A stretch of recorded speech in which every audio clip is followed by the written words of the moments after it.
di ayat 10 itu faqultu astaghfiru rabbakum innahu kana ghaffara. Di lisan Nabi Nuh alaihissalam sudah diajarkan ya, sejak eranya Nabi Nuh alaihissalam bahwa orang-orang yang berbuat salah itu ya diingatkan potensinya. Ada rahmat Allah Subhanahu wa taala untuk memperbaiki kesalahannya sehingga menjadi saleh. Ya, ini satu fitrah.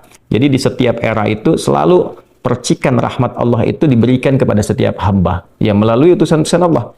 Di era-eranya ada rasul ya, ada nabi, kemudian rasul nabi berhenti ya dengan hadirnya Nabi Muhammad SAW dan wafatnya beliau, selesai era kenabian, selesai era kerasulan, maka semua petunjuk-petunjuk yang telah sempurna itu diteruskan oleh sahabat beliau dari kalangan ulama. Nanti kalangan ulama ini mengajarkan kepada ulama di generasi selanjutnya, bitabi'in, tabi'ut tabi'un, sampai kemudian kepada kita. Ya, ini pakemnya sudah ada.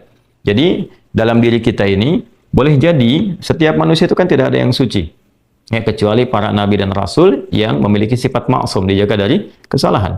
Boleh jadi saya, Anda, kita berbuat satu kesalahan, tapi rahmat Allah menjadikan kita itu mendapatkan fitrah untuk memperbaiki itu. Nah, ini yang nggak dimiliki oleh setan. Setan itu salah ya salah, kan? Salah ya salah. Jadi ketika dia berusaha untuk mendapatkan rahmat Allah pun dengan taubat itu selalu terhambat dengan kesombongannya, istakbar itu. Ya, satu kali ditawari untuk bisa mendapatkan ampunan pun, ya lalu diberikan satu syarat untuk hormat kepada jasadnya Adam pun, kan? Itu tetap kemudian dia abai. Sekali lagi saya ingatkan untuk menekankan bahwa kita ini tercipta sebagai manusia, bukan setan. Ya, sepanjang kita menyadari kita manusia dan berbuat salah, maka aktifkan sinyal taubat itu.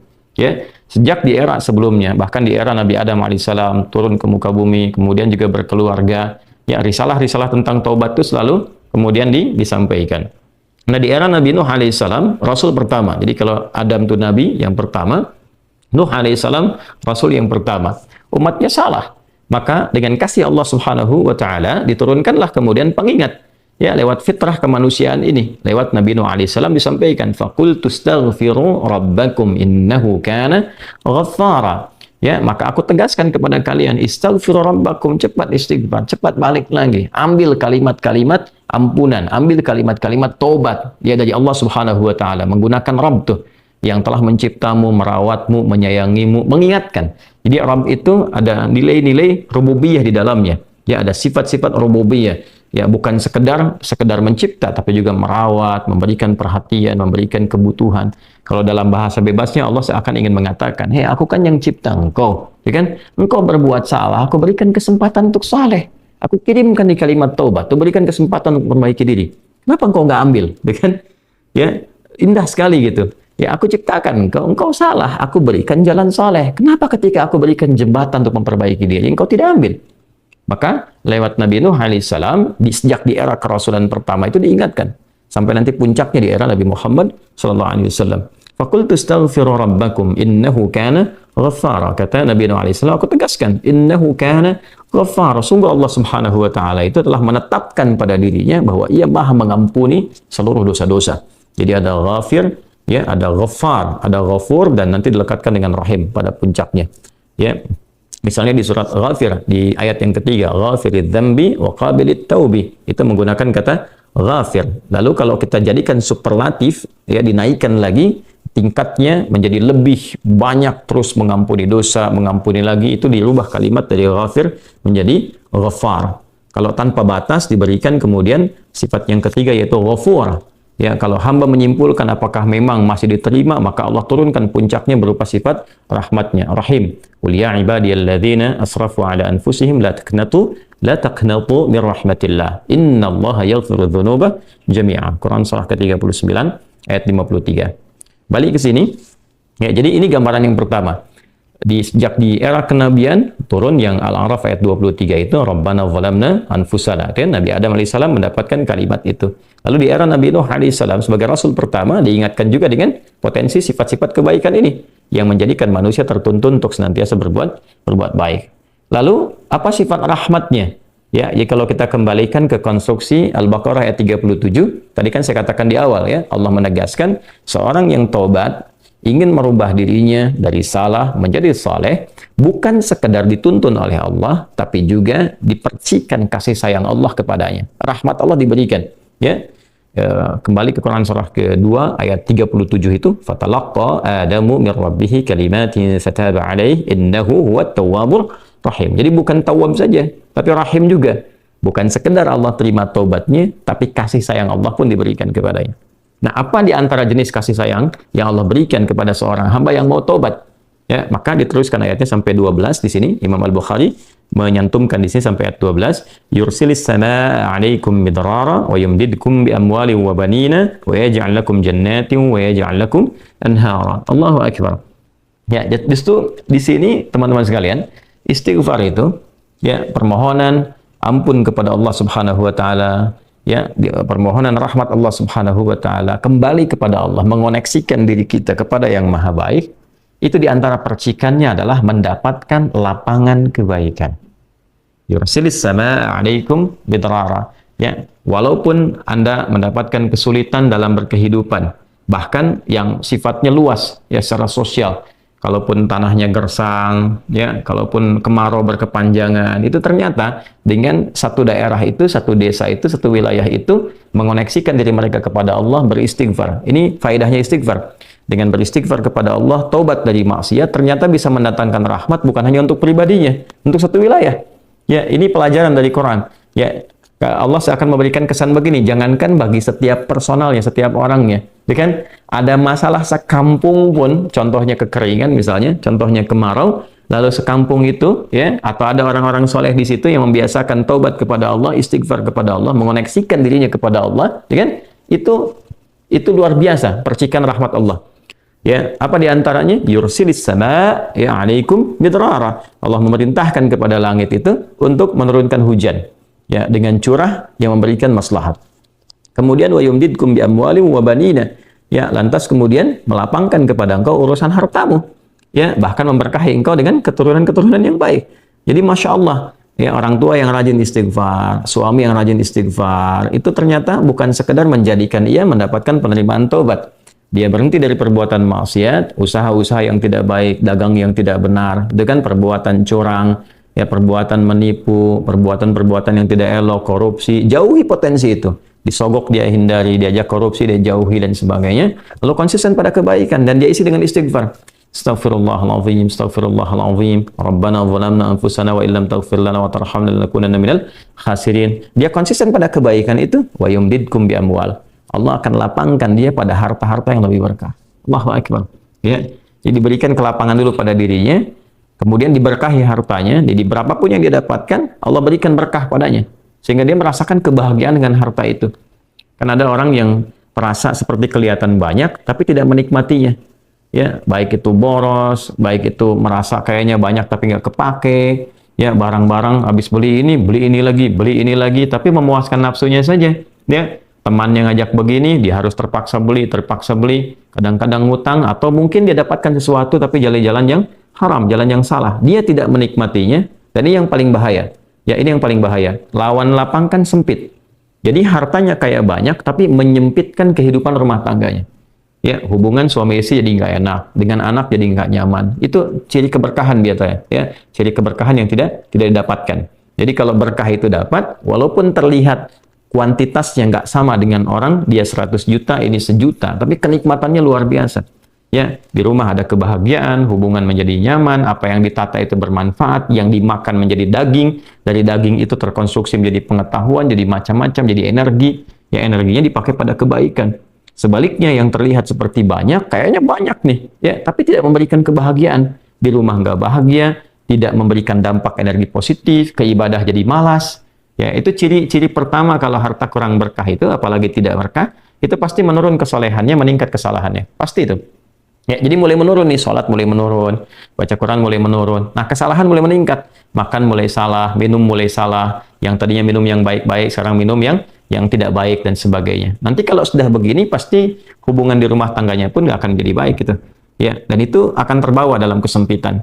Nah, cara untuk mengatasi itu, ini balik ke Quran Surah Nuh tadi, di ayat 10 sampai dengan ayat 12. Kalau kita menyadari kemudian itu salah, lantas ingin memperbaiki diri, kembali kepada Allah, perbaiki diri kita, ya, lalu mengingat Allah, menyesali apa yang telah dilakukan, berjanji untuk berbuat baik, itu tidak tanggung apa yang Allah jawab. Ya, Kalaupun ada satu kelapangan yang tidak berkah tadi, diganti oleh Allah, dihilangkan yang kurang baiknya, dilapangkan dengan yang baik-baiknya. Lalu setelah itu dijaga keluarganya. Jadi memberikan kesan bahwa ada hubungan yang korelasi secara langsung antara harta dengan keluarga, dengan anak keturunan. Jadi hati-hati, saya ingatkan kepada para ayah, pada saya pribadi dan kita semua, jangan sampai membawa yang haram ke rumah. Sekali lagi, jangan sampai membawa yang haram ke rumah. Jadi kalau istri sudah memasak itu di dapur, menjadi makanan, dikonsumsi oleh anak-anak jadi daging, ya, dikonsumsi jadi daging nih, itu jadi karakter. Ya, itu sudah fitrah, sudah umum begitu. Jadi kalau dia baik, akan membentuk kebaikan. Kalau nggak baik, akan merubah ya, pada keburukan. Kontrolnya susah di situ. Ya, sangat sulit sekali. Nah, caranya tadi kembali kepada Allah, tinggalkan yang kurang baik tadi, nanti Allah rubah. Ya, cara dia mendapatkan harta itu, walaupun awalnya terlihat nggak nyaman, karena kan merubah diri, mengeluarkan yang kotor dulu. Ya. Ya kalau terlalu banyak kotoran, mandi kan ya agak cukup pekat tuh mandinya, bersihkan lagi, terasa nggak seperti biasa. Tapi setelah dibersihkan semua jadi enak kan? Nah itulah agama begitu, dibersihkan yang kotor itu kayaknya awalnya nggak enak, tapi kemudian hatinya jadi lapang. Yang diberikan kelapangan hati dulu. Ya begitu hatinya lapang, baru nanti Allah buka jalan. Ya setelah hatinya lapang, bagus, dan dinilai baik ini punya kemampuan untuk bertindak dan mengelola apa yang didapatkan, dilapangkanlah rezekinya karena dia sudah dinilai pandai untuk mengelolanya. Setelah itu diperbaiki keturunannya. Ya. Wa banina wa yaj'al lakum jannatin wa yaj'al lakum anhara. Bahkan setelah itu dibikin kaya lebih dari sebelumnya. Ya asetnya ditambah lagi, diberikan kenikmatan hidup ya sampai dijaga hingga kembali kepada Allah Subhanahu wa taala. Itu faidah istighfar. Jadi kalau kita biasakan bertekad, berniat memperbaiki diri dari yang salah menjadi baik, itu Allah sudah berikan motivasi. Aku bukan hanya terima taubatmu, tapi aku rubah keadaan hidupmu lebih istimewa, lebih mahal nilainya dibandingkan dengan keadaan sebelumnya yang terlihat seperti fata morgana.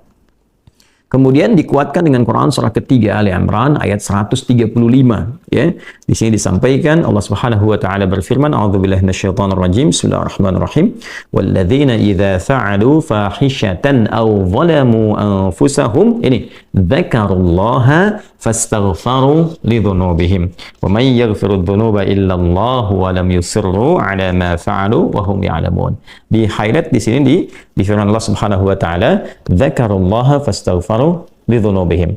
Ya, yaitu orang-orang yang mendapatkan rahmat Allah Subhanahu wa taala itu. Jadi ini korelasinya dengan ayat 133. Jadi ayat 133 itu Allah Subhanahu wa taala berjanji bagi orang-orang yang menyegerakan istighfar. Jadi ingat dosa hari ini nih. Sekarang misalnya malam nih, kita ingat ada dosa yang dikerjakan. Lantas ketika ingat itu istighfar. Istighfar, minta ampun sama Allah, gitu kan? Itu menyegerakan sesuatu tanpa jeda disebut dengan sara'a. Ya, sara'a. Jadi ada sa'a, ada sara'a. Kalau sa'a itu menyegerakan sesuatu dengan persiapan. Ya, makanya besok nih ada Jumatan menggunakan sa'a. Fas'au bukan fasari'u. Ya, ya ayyuhalladzina amanu idza nudiya lis-salati min yaumil jumu'ati fas'au bukan fasari'u. Fas'au itu Quran surah Al-Jumu'ah. Ya, Al-Jumu'ah di ayat yang keberapa? Ayat 9, kan? Allah menyampaikan fas'au ila dzikrillah. Bersegera, tapi siap-siap dulu.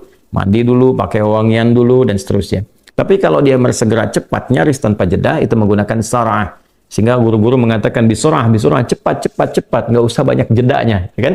Nah, di Ali Imran ayat 133 Allah berfirman, wasari'u ila maghfiratin min rabbikum. Kalau engkau merasa ada salah, bergegas, jangan tunda-tunda. Ya ingat malam ini, jangan tunda besok. Gimana kalau kemudian tengah malam meninggal? Ya, segera istighfari. Nah, orang yang menyegerakan istighfar saat ingat kesalahan, apa yang didapatkan? Wa jannatin arduha as-samawati wal ardu uiddat lil muttaqin. Maka orang ini akan diberi harapan oleh Allah, ya diperkenankan untuk memohon, bahkan ketika pulang disiapkan surga untuknya seluas langit dan bumi. Dan itu bagian dari sifat takwa. Jadi takwa itu bukan sekedar amar ma'ruf. Saat Anda ingat sholat, Anda ingat puasa, ingat baca Quran. Tapi takwa juga ada bagiannya nahi mungkar. Saat Anda ingat salah, lalu Anda taubat. Ya, saat Anda ingat salah, Anda pengen jadi soleh. Saat Anda ingat maksiat, Anda ingin taubat. Itu bagian dari takwa. Nah, bagaimana kemudian cara mengimplementasikan itu semua? Nah, ini poinnya. Ya, walladzina idza fa'alu fahishatan aw zalamu anfusahum dzakarullaha fastaghfaru lidzunubihim. Itu orang-orang. Ini menggunakan, sering diterjemahkan dengan orang-orang yang, gitu kan? Walladzina, alladzina disebutkan 1080 kali dalam Al-Quran setidaknya. Ya, mencakup semua tanpa batas. Laki-laki, perempuan, besar, kecil, tua, muda, punya jabatan, tak punya jabatan, semua tanpa kecuali. Artinya, semua orang dengan keadaannya, berpotensi berbuat salah.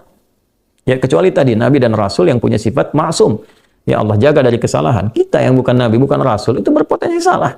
Apapun profesinya, apapun jabatannya, apapun tugasnya, berpotensi salah. Ya, pun demikian termasuk saya. Pasti salah, pasti. Nggak ada yang nggak salah. Jadi kalau ada yang mencari kesalahan, misalnya saya pribadi, pasti menemukan. Pasti. Dan percuma mencari kesalahan manusia. Karena pasti ditemukan. Ya, dan ini catat yang paling penting. Hindari mencari-cari kesalahan itu, karena kita tidak tahu bahwa mungkin ketika seorang divonis salah itu, dia sudah mengistighfari, sudah mentaubatinya. Ini poin besarnya.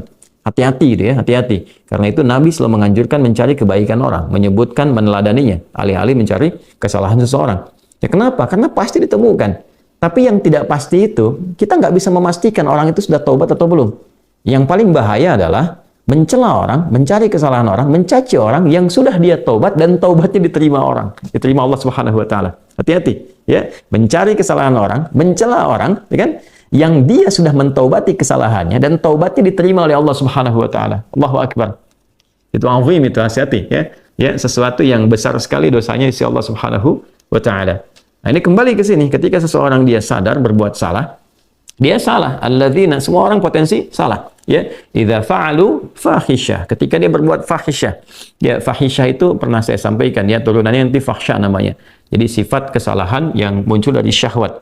Ya, mohon maaf, zina, pornografi, porno aksi, kata-kata jorok, kata-kata kotor dengan semua bentuknya. Baik itu di media sosial, digital ataupun juga di praktikal yang nampak secara fisik misalnya, itu jelas salah. Jelas dosa. Ya, al-zalamu anfusahum, atau bentuk mungkar, menempatkan suatu bukan pada tempatnya. Ya, mohon maaf, ya, mencuri, merampok, membunuh, ya, korupsi, hoax dan sebagainya, itu zalim, perbuatan zalim. Nah, saat seseorang berpotensi salah, ya, dari fahsya dan mungkarnya, dia berbuat perbuatan dari dorongan syahwatnya atau mungkar, dari keinginan nafsu perut dan akalnya, dia berbuat yang salah, lalu zakarullah, dia ingat Allah. Nah, ini poinnya. Ini menarik sekali nih. Ini menarik sekali. Kok lanjutan ayatnya zakarullah? Bukan dia sadar bahwa dia itu telah berbuat salah. Kenapa zakarullah? Ini poinnya. Ya. Karena Allah ingin selalu menautkan sifat seorang hamba menjadi baik itu dengan rahmatnya. Ini poinnya. Jadi kalau bukan rahmat Allah Subhanahu wa taala, mustahil kita bisa mengarah pada kebaikan. Allahu akbar. Ya, lillah karena Allah. Lillah karena Allah. Ya, jadi orang-orang yang bertaubat dengan merasakan rahmat Allah itu beda. Dengan sekedar dia pengen memperbaiki, lain rasanya, lain. Ya, jadi kalimat zakarullah itu mahal sekali. Jadi ingin memberikan dampak kesadaran kepada kita bahwa hey, Allah tuh nggak ninggalkan kamu. Ya, Allah tahu kamu salah, tapi sepanjang nyawa kamu belum sampai ke kerongkongan, kamu diberi potensi untuk taubat. Ayo taubat. Kan sering saya ungkapkan, Firaun saja, Fir'aunnya dikirimkan 2 nabi, Musa dan Harun.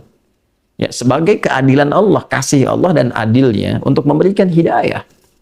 Ya, sampai titik puncak kan nyawanya di kerongkongan. Cuman sayang kan dia sendiri yang memilih untuk tidak mengambil hidayah itu. Sampai nyawanya di kerongkongan.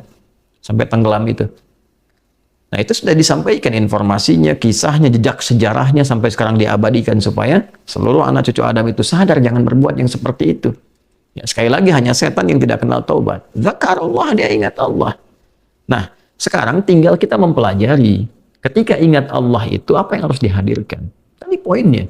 Allah tawarkan kita bukan hanya sekedar jadi baik, rahmat dibuka, kasih sayang dibuka, kelapangan hati dibuka. Ya. Ya, makanya saya barangkali juga ingin menekankan materi-materi semacam ini yaitu penting untuk disampaikan. Ya, kepada saudara-saudari kita barangkali yang sekarang dengan kasih sayang Allah itu ya diisolasi di satu tempat seperti lapas misalnya, lembaga permasyarakatan. Boleh jadi itu kasih Allah untuk diperbaiki sehingga dia konsisten bisa berbuat baik saja di dalam. Ya, terjaga dari perbuatan-perbuatan di luar, dikontrol supaya bisa kembali pada jalan yang baik. Dia bisa di dalam, bisa memperbaiki diri, istighfarnya enak, bisa ngaji, kadang ketemu ke masjid dan sebagainya. Kalau ini dimanfaatkan dengan baik, Allahu Akbar, Allah kasih kelapangan. Ya, walaupun mungkin tinggal di tempat yang sempit, terasa kemudian dibatasi dengan sel-sel, tapi hatinya lapang, itu luas, megah, dan jadi nikmat. Ya, orang butuh waktu untuk menghafal, butuh suasana. Anda punya tempat yang cukup ideal untuk menghafal Quran, memperbaiki diri, dan fikihnya ada kan? Dan sangat jelas sekali kenapa di antara kisahnya Nabi Yusuf alaihissalam ya diizinkan oleh Allah untuk masuk ke dalam ruang itu untuk memberikan sebuah pencerahan sehingga menemukan modelnya. Ini model orang salah yang mau jadi saleh. Bahkan setelah itu dia keluar dan diangkat jadi pembantunya raja, kan pada masa itu asisten rumah tangganya raja. Naik gitu dari sosok yang salah ya, kemudian dia tobat mengambil petunjuk dari Nabi Yusuf alaihissalam, dia berubah jadi orang hebat setelah itu. Ya, jadi asisten rumah tangganya raja. Itu luar biasa gitu. Ya, tapi yang memilih kemudian untuk jalan-jalan keburukan, tetap bertahan di dalamnya, selesai gitu. Ya, ini tawaran sesuatu yang indah. Ya, bahkan ada juga yang terakhir ini yang paling luar biasa. Orang yang sudah mendapatkan ancaman hukuman, ya sampai kemudian juga mengakhiri kehidupannya, tapi dia mau bertobat. Ya, maka dia bisa mengakhiri kehidupannya itu dengan apa yang telah ditetapkan. Misalnya, kan kita nggak tahu garis takdir itu bagaimana. Ya. Wallahu alam, tiba kemudian manusia memberikan hukuman, tapi Allah dengan kehendaknya merubah itu semua, bisa berubah. Ya, tapi kemudian kalau itu bersamaan dengan takdir yang telah Allah tetapkan, dia menjadi baik. Jadi di Islam itu selalu ada solusi. Selalu ada solusi dan pedomannya mengantarkan pada kebahagiaan. Itu poin tertingginya.